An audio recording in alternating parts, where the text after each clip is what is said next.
Topic: Family and relationships. Ezinụlọ na mmekọrịta. Constructing sentences about extended family. Nna nna m nwere ego. My paternal grandfather is wealthy. Nwanne nna m nke nwanyị bụ onye nkuzi. My aunt is a teacher.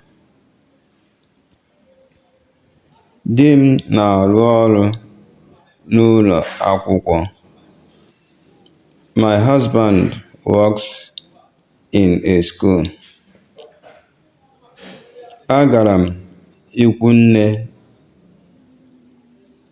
I went to my maternal home. Ọgọ m nwoke bụ ezigbo mmadụ. My wife's father is a good man.